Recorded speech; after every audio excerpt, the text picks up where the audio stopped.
খুব এক্সপার্ট হ্যান্ডে এই হেডশুটটা করা হয়েছে।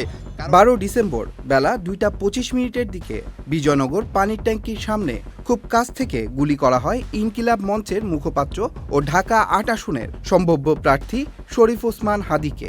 আশঙ্কাজনক অবস্থায় তাকে ভর্তি করা হয় হাসপাতালে। খুব কাছ থেকে করা গুলিটি আঘাত করে ওসমান হাদির ঠিক কানের নিচে, যা গভীর ক্ষত সৃষ্টি করে বের হয়ে যায় মাথার আরেক পাশ দিয়ে।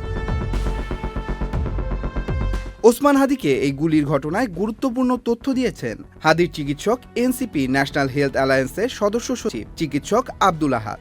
ওসমান হাদিকে গুলির ঘটনায় তিনি জানান, যিনি গুলি চালিয়েছেন তিনি স্পষ্টই প্রশিক্ষণপ্রাপ্ত।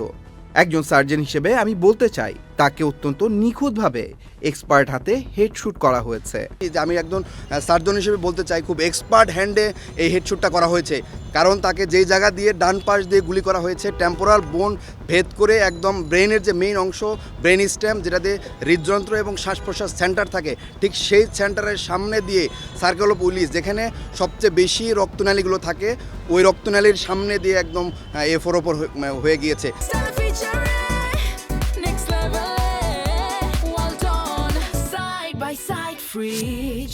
গুলির অনেকটাই সরিয়ে ফেলা গেলেও অপারেশনের পরে স্প্রিন্টারের কিছু অংশ মস্তিষ্কে থেকে গেছে। মস্তিষ্কে অক্সিজেনের স্বল্পতা ছিল এবং সেখানে রক্ত জমাট বেঁধে আছে।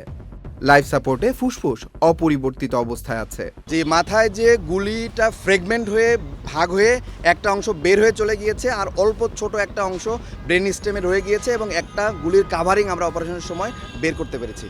যে জায়গায় গুলিটা আটকায় আছে সেটা খুবই ডিপ সিটেড, এবং ওইখানে একদম ব্রেনের যে রক্তনালীগুলো আছে, ঠিক রক্তনালীর সামনে অনেকগুলো রক্তনালী সেখানে একসাথে সার্কেল অফ উইলিস বলি আমরা, সেখানে আটকায় আছে।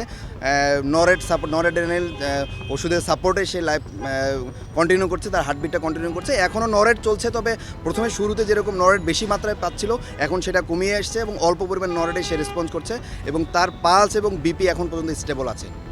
এ সময় ওসমান হাদির চিকিৎসক সর্বশেষ পরিস্থিতি নিয়ে বলেন, ওসমান হাদির অবস্থা এখনও আশঙ্কাজনক ও অপরিবর্তিত রয়েছে। সকালে পুনরায় তার সিটি স্ক্যান করা হয়েছে। স্ক্যানে দেখা গেছে মস্তিষ্কে মারাত্মক ক্ষতি হয়েছে। মস্তিষ্কের পাশাপাশি কিডনিও কাজ করছিল না, যদিও পরে কিডনির কার্যক্ষমতা ফিরে এসেছে। এছাড়া গুলিটি মস্তিষ্কের টেম্পোরাল ব্যারিয়ার ভেদ করে গেছে। এনসিপি ন্যাশনাল হেলথ অ্যালায়েন্সের সদস্য সচিব চিকিৎসক আব্দুল আহাদ বলেন, আইন শৃঙ্খলা বাহিনী এখনও সেই ব্যক্তিকে গ্রেফতার করতে সক্ষম হয়নি। দেশের যে আইন শৃঙ্খলা পরিস্থিতি, সেই আইন শৃঙ্খলা পরিস্থিতি এখন পর্যন্ত তাকে গ্রেপ্তার করা সম্ভব হয় নাই, এবং আমরা যারা অ্যাক্টিভিস্ট আছি, আমরা যারা জুলাইয়ের পক্ষে শক্তি আছি, তারা সবাই আমাদের জীবন হুমকির মুখে আছে বলে আমরা মনে করছি। এবং আমরা চিন্তা করছি যে দেশের যেই আইন শৃঙ্খলা পরিস্থিতি, এই পরিস্থিতিতে আসলে সামনের যে নির্বাচন আছে সেটাকে বানচাল করার জন্য বিভিন্ন পক্ষ এখানে জড়িত আছে। আমি দেশের যে স্বরাষ্ট্র উপদেষ্টা সহ যে প্রধান উপদেষ্টা আছে, তাদের কাছে আহ্বান জানাচ্ছি যে আপনারা দ্রুততম সময়ের মধ্যে এই আইন শৃঙ্খলা পরিস্থিতি উন্নতি করেন, এবং যে অপরাধী তাদেরকে গ্রেপ্তারের আওতায় আনতে হবে, এবং তাদেরকে বিচার এবং দৃশ্যমান বিচারের আওতায় আনতে হবে বলে আমরা মনে করি। যদি আপনারা তন্ময় মাহমুদ, চ্যানেল আই। শক্তিগুলো আছে আমাদের জীবন যে হুমকির